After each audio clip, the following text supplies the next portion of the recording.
ဝက်ငိုတံပါတာရာဇဝင်ရှိတယ်ကွာဟိုတုန်းကခွေးနဲ့ဝက်ငါပြောရအောင်ရလားခွေးနဲ့ဝက်လူရဲ့ထံမှာသူတို့ကလူကျွေးမှစားရတဲ့ဘဝလူကျွေးမှစားရတဲ့ဝက်နဲ့ခွေးတိုင်ပင်ကြတယ်တငယ်ချင်းဝက်ရေတဲ့တငယ်ချင်းခွေးရေတဲ့ဝက်နဲ့ခွေးကတို့အရှင်သခင်အကူညီပေးကြစို့အေးဒါဖြင့်ဒီလိုပေးကြစို့ကွာတော်တယ်သွားပြီးတော့လာတို့သခင်ထွန်နဲ့ထဲတဲ့ຢာခင်းမှာသွားပြီးအလုပ်လုပ်ကြစို့ဝက်နဲ့ခွေးကတိုင်ပင်ပြီးဟိုရောက်တဲ့အခါကျတော့ဝက်ကတော့တစ်ပင်တွေကိုတခါလေအမြင့်ပါနှုတ်သီးနဲ့ထိုးပြီးတော့လှန်ပစ်ငုတ်တွေမရှိအောင်တစ်ပင်တွေမရှိအောင်ခဲတွေမရှိအောင်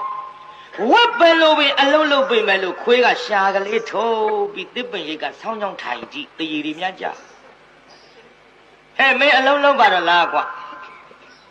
ဟိုအလုံးဆိုတာတော့ကြတက်သေးတခုပေါ်လာမှာပါကွာတဲ့ဘသူလုံးတယ်ဆိုတာကြိုးစားတဲ့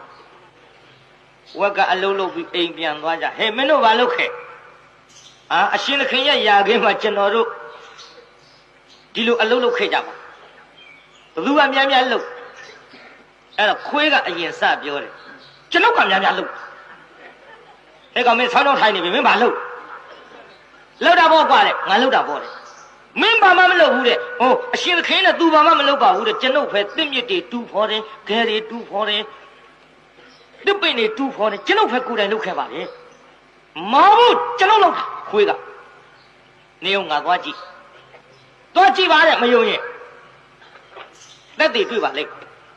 လက်တွေတွေ့မှာပေါ့ဝက်ပြန်သွားတော့ခွေးကຢာခင်းတစ်ခင်လုံးသူ့ချီယာကြီးဖြစ်အောင်ကုန်လျှောက်ပြေးထားတာအရှင်သခင်ကသွားကြည့်တော့တရားနာပရိသတ်ကြီးခွေးချီယာကြီးတွေ့အမောင်ဝဲတဲ့ဆင်ကောင်ကြီးတွေ့မှတော့ဆင်ချီယာရှာစရာမလိုဘူးဆိုတာလို့ခွေးချီယာတွေ့မှတော့မင်းဝက်အလုတ်လုတ်တဲ့ဆိုပြီးမင်းဟာအလကားရေပဲတဲ့ခွေးအလုတ်လုတ်တာတဲ့ဒါခွေးချီယာကြီးများတယ်ဒီတော့ဝက်ကပြောရှာတယ်မဟုတ်ပါဘူးတဲ့ဒီခွေးကခွေးပေါင်းဝတာပါတဲ့သူမလုပ်ပါဘူးတဲ့ငုတ်တုတ်ထိုင်းနေတာပါတဲ့အိုးတဲ့ဘာပြောတဲ့သူ့ချီယာကြီးပဲတဲ့နှုတ်ချီယာကြီးပါပဲတဲ့ခွေးကဟုတ်တယ်ဒါခွေးပဲအလုပ်လုပ်တာမင်းမလုပ်ဘူးဒီတော့ဝက်ကပြောရှာတယ်ငိုတံမာလေးနဲ့မဟုတ်ပါဘူးတဲ့ကျွန်ုပ်လုပ်တာပါတဲ့သူကငုတ်တုတ်ထိုင်းနေတာပါတဲ့ဝက်ကပြိဿအဲ့ဒီတုန်းကငိုတံမာလေးနဲ့ပြောတဲ့အချိန်ကစပြီးခုဝက်တံများငိုတံမာလေးကြီးဖြစ်နေတာလေယုပြိဿဝက်တံများဘယ်လိုဖြစ်